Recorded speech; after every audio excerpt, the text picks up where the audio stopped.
하나님의 말씀 베드로전서 2장 18절에서 25절까지 되겠습니다.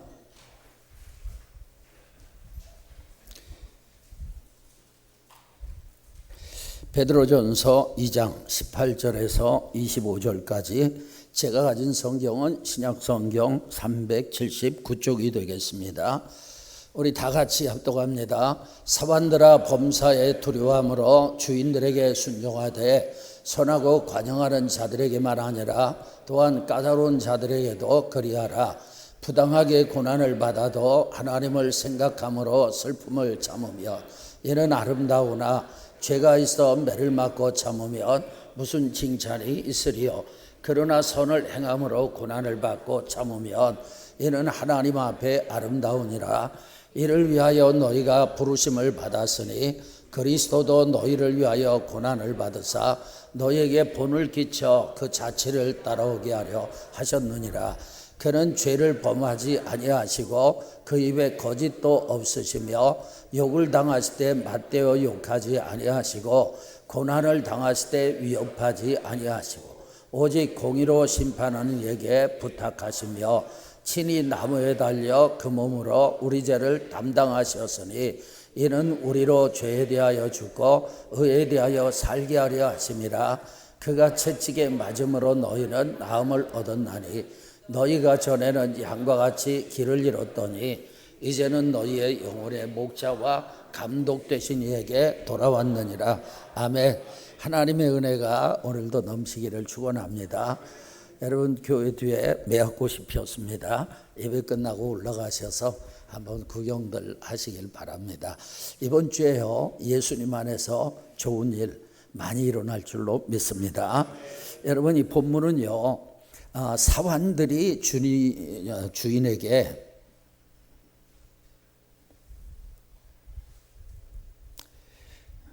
주인에게 순종해야 하는데 선한 주인에게만 아니라 악하고 까다로운 주인에게도 순종하라는 교훈을 주면서 네 종류의 고난을 말씀하고 있습니다. 첫째, 부당하게 당하는 고난이 있어요. 이 고난은요 자신의 잘못이 없음에도 불구하고 사회적 위치나 환경적인 요인으로 인해서 겪게 되는 억울한 고난입니다. 요즘 미국이 이란을 때렸잖아요. 미국이 이란을 공격하자 이란인들이 기쁨으로 거리에 나와서 춤을 추는 영상이 돌고 있습니다. 그동안 독재 정권 하에서 부당하게 고난을 많이 당했기 때문에 미국의 공격을 해방이라고 받아들인 것입니다. 독재로 인하여 국민들이 겪었던 부당한 고난이죠. 그 다음에 두 번째로는요 죄로 인한 고난이 있습니다. 자신의 명백한 허물이나 죄, 실수로 인해서 받게 되는 징벌적 성격의 고난입니다. 죄가 있어서 매를 맞고 참으면 아무런 칭찬이 없습니다. 세 번째로는 선을 행함으로 당하는 고난이 있습니다. 옳은 일을 행하고 하나님의 뜻에 순종했음에도 불구하고 돌아오는 박해나 불이익이죠. 선을 행함으로 고난을 받고 참으면 하나님 앞에 아름다운 일입니다. 그러면서 이 고난 가운데 참음에 대해서 모범이 되신 예수 그리스도를 말씀하는데 네 번째로는 대속을 위한 그리스도의 고난입니다. 21절 같이 읽겠습니다. 그리스도도 너희를 위하여 고난을 받으사 너희에게 본을 끼쳐 그 자취를 따라오게 하려 하셨느니라. 아멘. 여러분 오늘은 예수님께서 나귀를 타시고 예루살렘에 입성하신 그날을 기념하는 종료 주일입니다. 이번 주간은 고난주간이죠. 돌아오는 주일은 부활절입니다. 그래서 오늘 설교는요 그리스도의 고난을 집중적으로 말씀을 드리겠습니다. 예수 그리스도께서 당하신 고난을 6가지로 정리를 했습니다. 첫째, 무슨 고난이요? 성육신의 고난입니다. 여러분 신학에서 기독론, 그리스도론을 공부할 때 그리스도의 비하라는 내용이 나와요. 그리스도의 비하는요 그리스도의 낮아지심이에요. 하나님이신 예수 그리스도께서 신적인 영광을 버리시고 인간으로 낮아지신 것을 말합니다.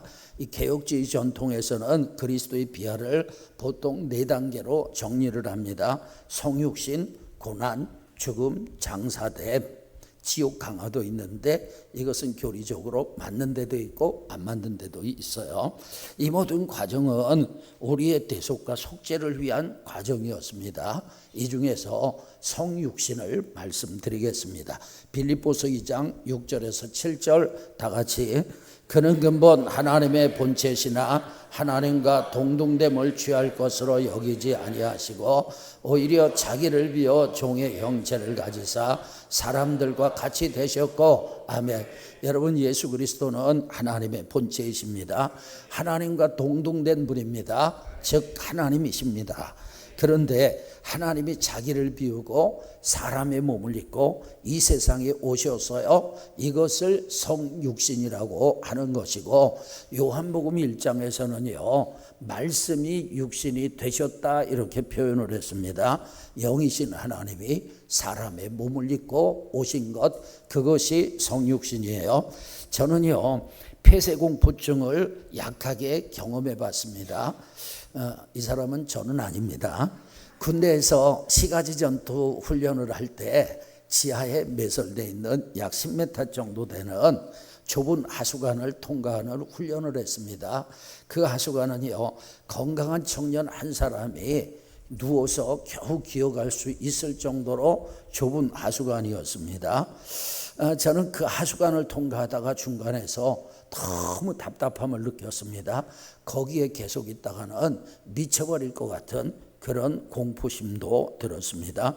캄캄하고 몸 하나 겨우 들어갈 좁은 공간에 갇히니까 너무 답답했어요. 저는 나중에 생각하니까 그런 현상이 폐쇄공포증의 현상이 아닌가 이런 생각을 합니다. 그 이후에는 한 번도 없었어요.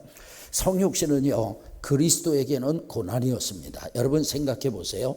창조주 하나님이 피조물인 인간의 몸을 입고 제한적인 세상에 계신 것입니다. 그 자체가 고난이죠. 제가 좁은 하수관에서 겪었던 답답함보다 더했을 것입니다. 무한하신 분이 유한한 존재가 되신 것 자체가 엄청난 고난이죠. 여러분 예수님의 성육신의 이유는 우리의 구원입니다. 마태복음 20장 28절 다 같이 인자가 온 것은 섬김을 받으려 함이 아니라 도리어 섬기려 하고 자기 목숨을 많은 사람의 대속물로 주려 함이니라. 아멘. 여러분 예수님은 2가지 목적으로 오셨네요. 첫째 섬기기 위해서 오셨어요. 섬김을 받으러 오신 것이 아니라 섬기러 오셨습니다. 두 번째로는요 자기 목숨을 많은 사람의 대속물로 주기 위해서 오셨어요. 다시 말하면 우리를 구원하기 위해서 성육신 하셨다는 거예요. C.S. 루이스가 쓴 우리는 어떻게 구원을 받을 수 있는가라는 글이 있습니다. 루이스는 그 글에서 예수 그리스도는 완전한 하나님이시고 완전한 사람이기 때문에 우리의 구세주가 될 수 있다고 말을 했어요. 그러면서 이런 비유를 들었습니다. 어떤 사람이 물에 빠져서 허우적거리면서 죽어가고 있어요. 그런데 가까이에서 같이 빠져서 허우적대는 사람이 그에게 손을 내밀었습니다. 물에 빠진 사람은 그의 손을 잡기를 거부하면서 이렇게 말합니다. 아니 당신도 지금 물에 빠져서 허우적대면서 어떻게 나를 구원할 수 있습니까? 여러분 죄에 빠진 인간은 다른 죄인을 죄에서 구원할 수가 없는 것입니다. 오직 죄 없는 분만이 구원자가 되실 수 있어요. 완전한 하나님이신 예수 그리스도께서 완전한 사람으로 이 땅에 오셨습니다. 예수님은 죄가 없는 분이기 때문에 죄에 빠진 우리를 구원하실 수 있습니다. 그것이 성육신의 목적이에요. 두 번째 가난의 고난입니다. 여러분 예수님은 33년간 가난하게 사셨습니다. 예수님은요 예루살렘의 왕궁에서 태어난 것도 아니고 베들레헴의 화려한 호텔도 아닌 마구간에서 태어나셨고 마레밥통인 구유에 누워 계셨습니다. 예수님의 부모인 요셉과 마리아는 가난했습니다. 원래 여인이 아들을 낳잖아요. 그러면 40일이 지난 다음에 정결예식을 합니다. 그리고 이제 어느 집에든지 장자가 태어나면 그 장자를 하나님 앞에 바치는 예식을 하는데 이게 엄마의 정결 예식과 함께 드려지는 거죠. 그런데 보통은요, 양 한 마리에 비둘기 한 마리를 드리게 되어 있습니다. 그런데 요셉과 마리아는 너무 가난했기 때문에 양을 드릴 수가 없어서 비둘기 2마리를 제물로 드렸어요. 예수님의 부모는 그렇게 가난했습니다.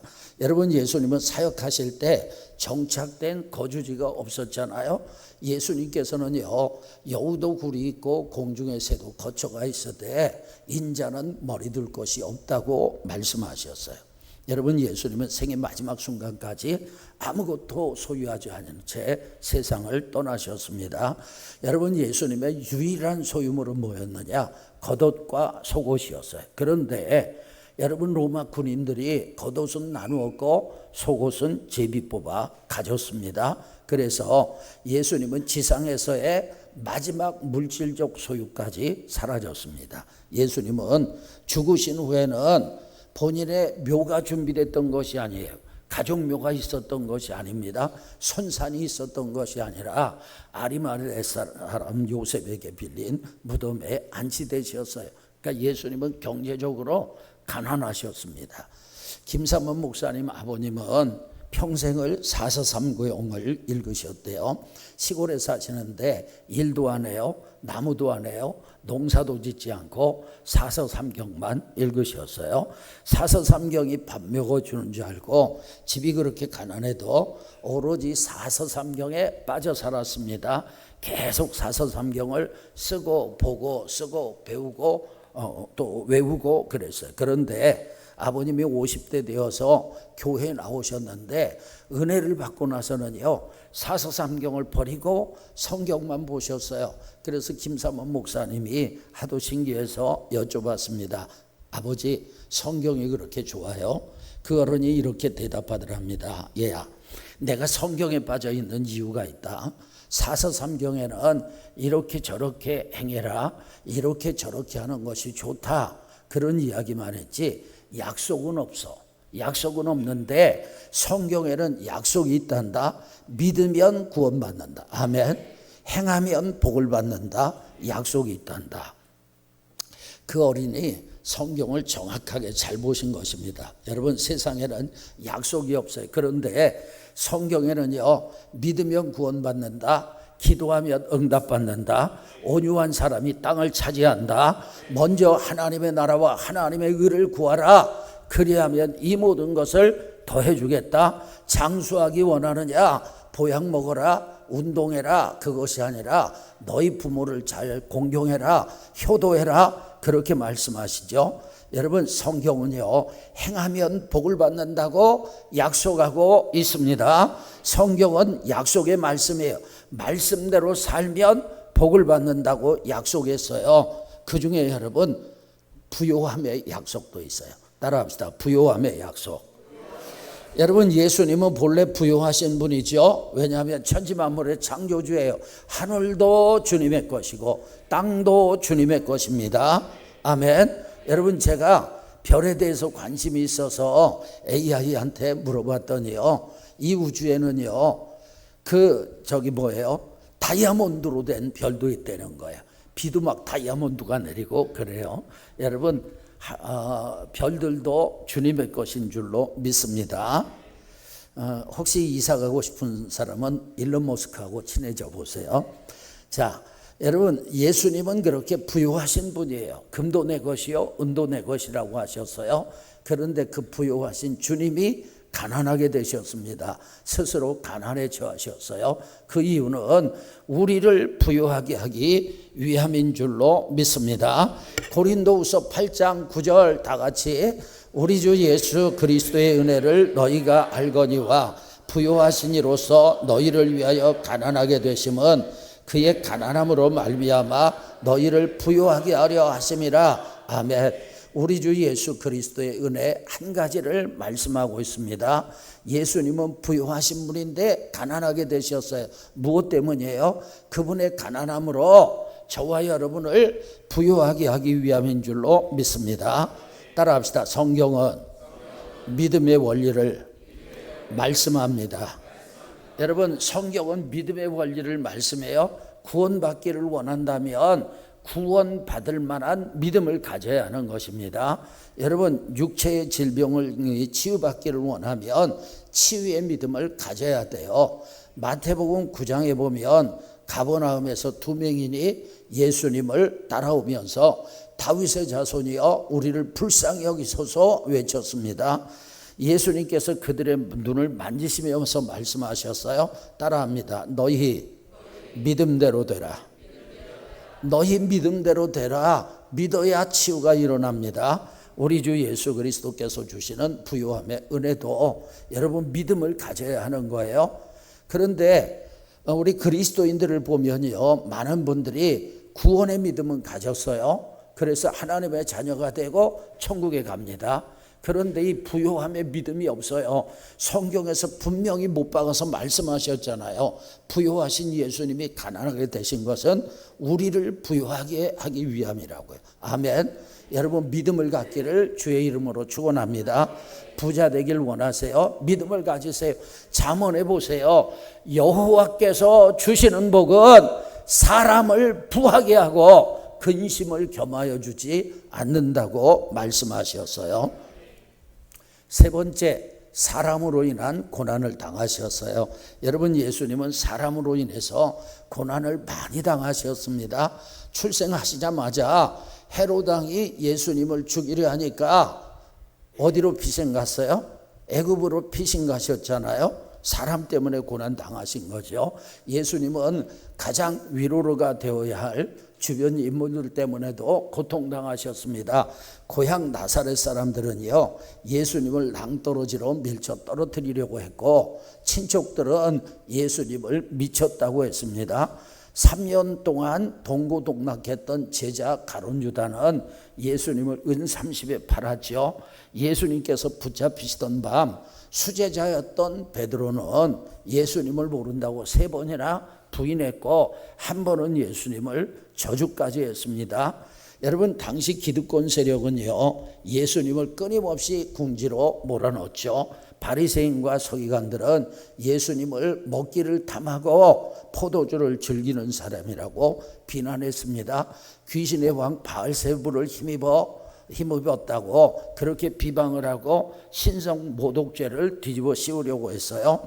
우리로 얘기하면 국회의원들과 같은 사내들인 공회원들은 거짓 증인들을 세워서 밤중에 불법적인 재판을 진행했고 대제사장들은 예수님을 사형에 처하기로 결의했습니다. 총독은요, 예수님의 무죄를 알면서도 밀란이 날 것이 두려워서 군중의 요구에 굴복해서 십자가 처형을 확정했습니다. 예수님에게 물질적으로 영적으로 도움을 받았던 군중들은 태도를 바꾸어서 예수님의 인격을 짓밟았어요. 예수님께서 예루살렘에 입성하실 때 호산나하고 찬송했던 군중들은 불과 며칠 만에 그를 십자가에 못 박으소서 외쳤습니다. 군병들은요, 예수님에게 가시관을 씌우고 침을 뱉으며 갈대로 머리를 치고 희롱했습니다.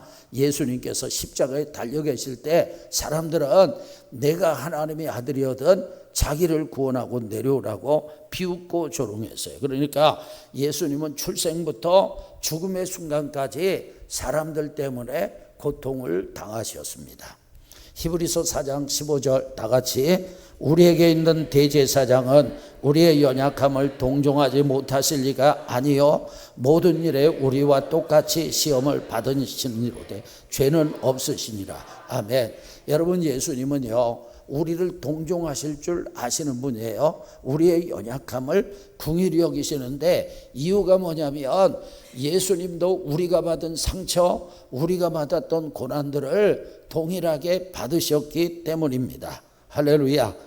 여러분, 예수님은 사람들에게 버림을 받으셨고 멸시를 받으셨기 때문에 우리가 사람들에게 받은 상처를 이해하시고 어루만지시고 치료해 주십니다. 그리고 우리를 영원히 떠나지 않은 우리의 영원한 동반자가 되시는 줄로 믿습니다. 지구촌 교회 이동훈 원로 목사님 이야기를 할게요. 목사님이 예수 믿기 전에 불교에 관심이 많았습니다. 10대에서 20대로 막 넘어갈 때 가정 형편이 너무 어려워서 가정이 다 망했어요. 그래서 가족들이 뿔뿔이 흩어졌고 절망 속에서 살았습니다. 학생 이동호는 혹시나 절에 가면 마음의 평화를 얻을 수 있을까요? 자주 절간을 찾았고 그곳에서 설법도 자주 들었습니다. 그런 어느 날 불당에 가서 부처에게 절을 하고 나서 가만히 부처의 얼굴을 바라보고 있는데 정말 평안한 얼굴이더래요. 그런데 평안한 부처의 얼굴을 보다가 갑자기 엉뚱한 생각이 들었습니다. 저 부처가 내 고통을 알까? 저 평화스러워 보이기만 하는 부처가 내 꺾여버린 청년 시절을 이해할까? 나의 고통과 갈등을 다 이해하고 있을까? 그러다가 엉뚱하게 법당에서 갑자기 예수님의 생각이 났어요. 하여튼 구원받는 사람은 희한하게도 구원을 받아요. 그래서 법당에서 예수님을 묵상했습니다. 예수님을 잘 알지 못하지만 십자가에 매달린 분, 고통스럽고 일그러진 얼굴, 몸부림치는 고통등이 떠올랐습니다. 그러면서 어쩌면 저 근엄한 부처와 달리 예수란 분이 나의 좌절과 눈물과 딜레마와 고통과 아픔을 이해할지도 모른다, 이런 생각이 스쳤고 교회 좀 가고 싶은 마음이 들어서 교회를 나오게 됐고 예수 믿고 구원 얻고 목사가 되었습니다. 할렐루야. 여러분, 예수님은요 고통을 아십니다. 사람으로 인한 고난을 아십니다. 우리가 이 세상을 살아가면서 얼마나 사람 때문에 상처를 받아요. 여러분, 가까운 사람에게 상처받는 거예요. 부모에게 상처받고 남편에게 상처받고 아내에게 상처받고 자녀에게 상처받는 것입니다. 그리고 수많은 사람들과 만나면서 크고 작은 상처를 받아요. 우리가 흔히 사람이 제일 무서워 그런 말을 하는데 맞습니다. 우리는 수많은 사람들에게 상처를 받아요. 사람이 무섭습니다. 그런데 그 고통을 주님은 아십니다. 주님은 사람 때문에 당하는 아픔을 아시고 그 아픔을 치료해 주시는 분입니다. 할렐루야. 네 번째, 채찍의 고난이에요. 여러분, 로마 총독 빌라도는 예수님의 무죄를 알았지만 유대인들의 요구에 굴복해서 예수님을 사형 판결에 내렸습니다. 당시 로마법에 따라 십자가형이 집행되기 전 죄수의 기력을 꺾고 죽음을 앞당기기 위해서 혹독한 채찍질을 했습니다.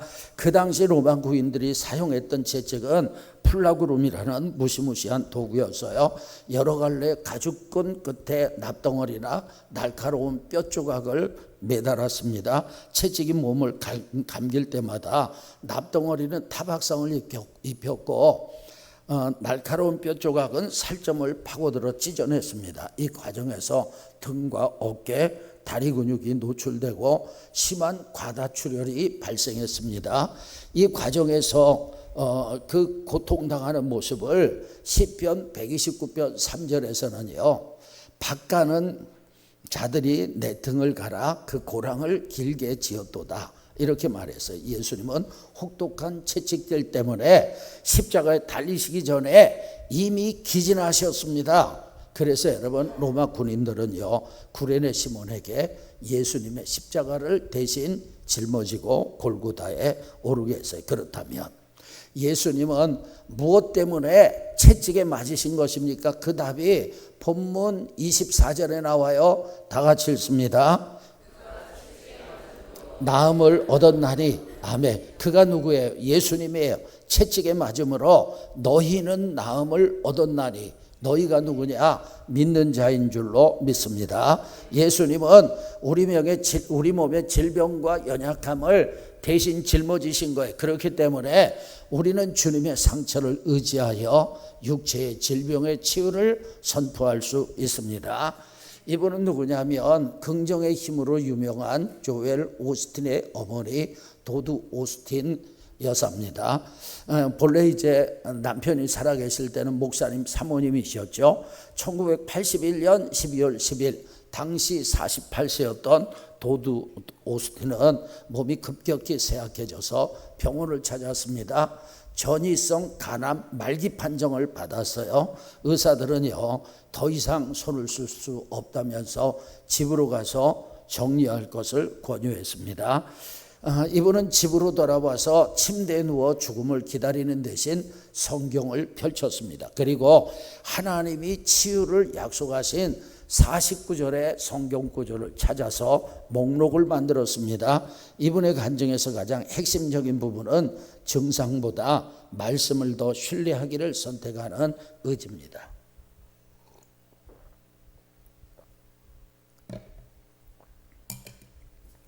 이분은요, 하나님 고쳐주세요라고 울며 매달리기보다 하나님 말씀에 이미 고치셨다고 써있네요. 감사합니다라고 선언을 했어요. 그분이 붙잡았던 핵심 구절이 이사야 53장과 베드로전서 2장 24절 말씀입니다. 베드로전서 2장 24절 다 같이 그가 채찍에 맞음으로 나는 나음을 얻었나니, 사실 여기는 나는이 아니라 성경에서는 너희로 되어 있습니다.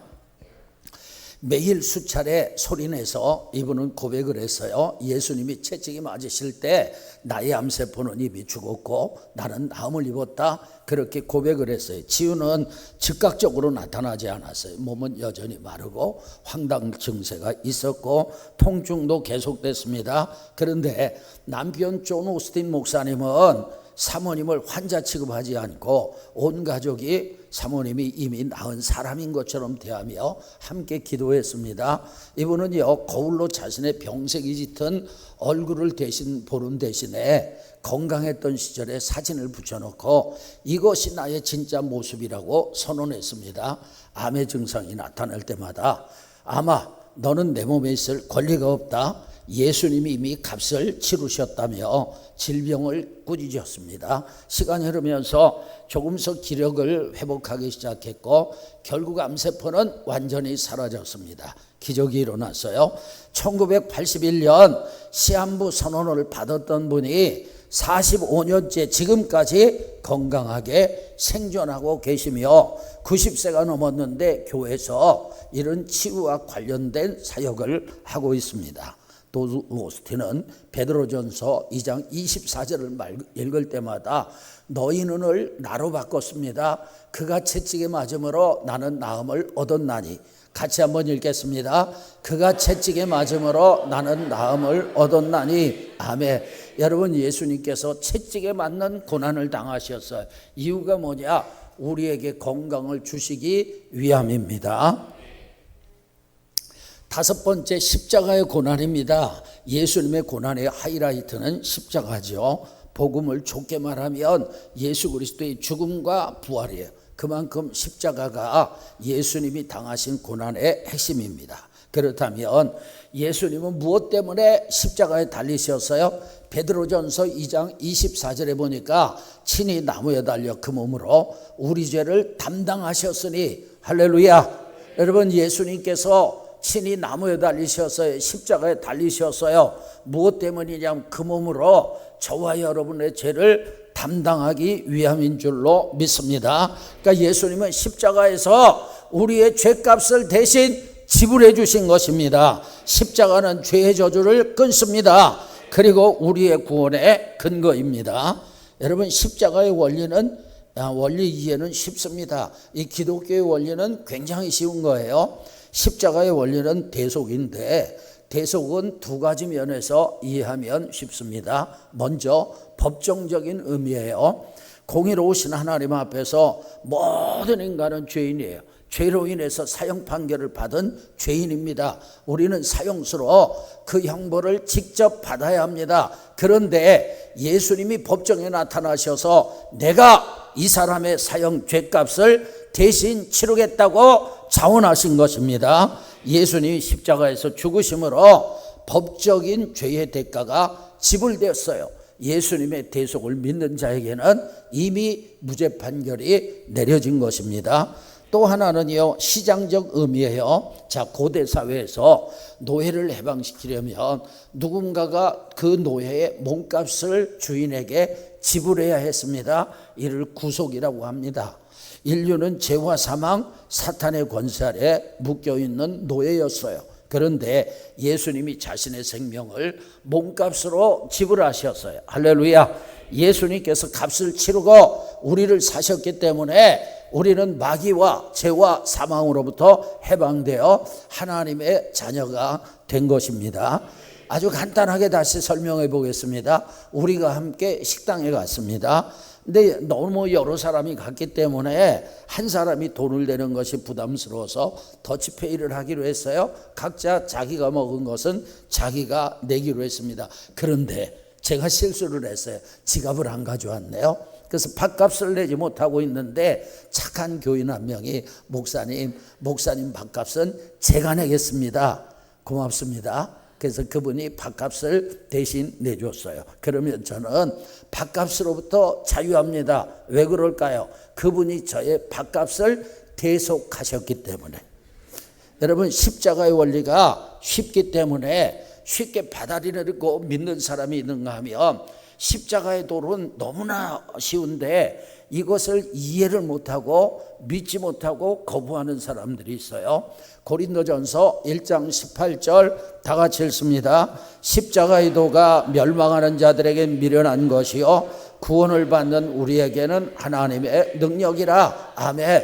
여러분, 십자가의 원리, 십자가의 도가 구원을 받는 우리에게는 하나님의 능력이에요. 그런데 멸망하는 사람에게는 미련하게 보이는 거예요. 그래서 십자가를 믿지 못하는 것입니다. 여러분, 내가 구원받은 증거, 내가 하나님의 자녀인 증거가 뭐냐?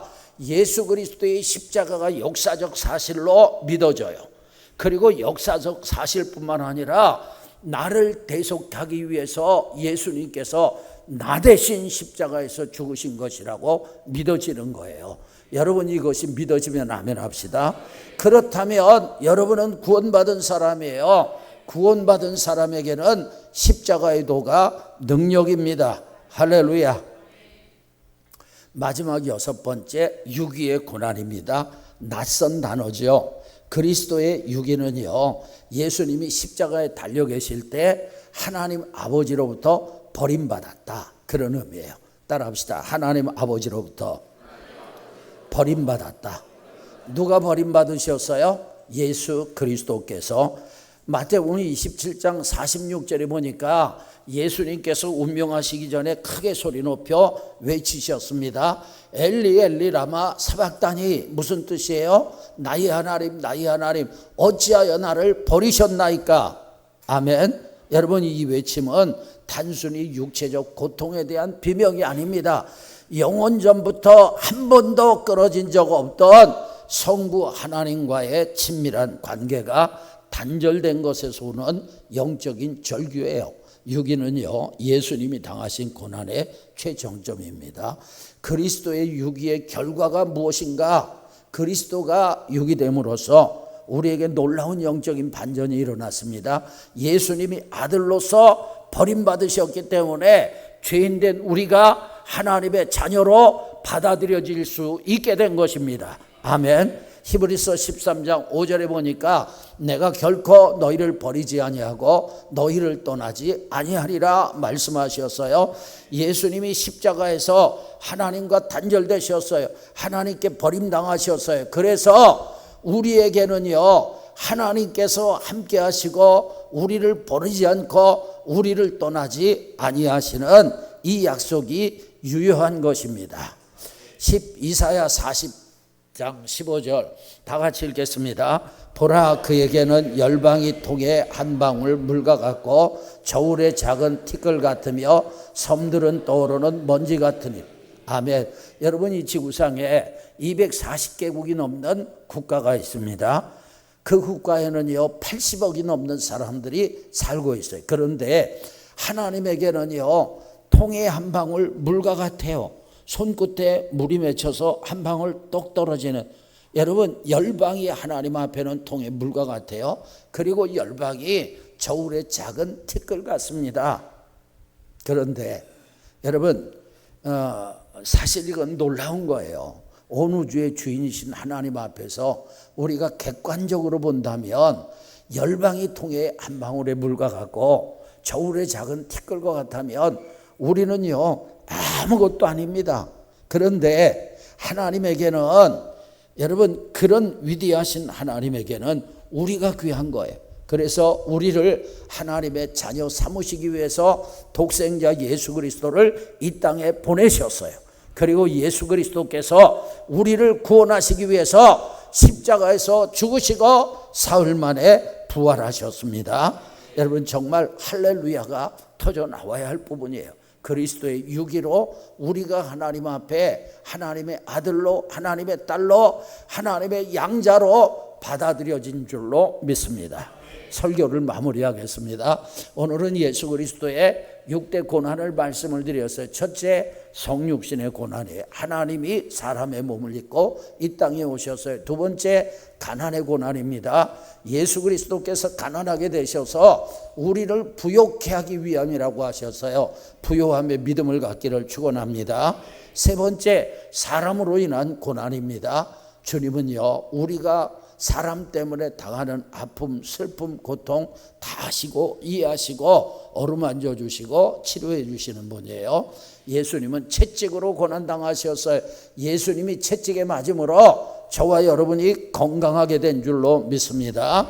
다섯 번째, 십자가의 고난입니다. 우리의 죄 문제 해결하기 위해서, 우리의 죄값을 지불하시기 위해서 십자가에서 죽으셨어요. 마지막, 육의 고난, 하나님 앞에 버려졌습니다. 예수님이 육이 되심으로 우리가 하나님 앞에 받아들여진 것입니다. 할렐루야. 우리 고난당하신 그리스도께 박수로 영광 돌리겠습니다.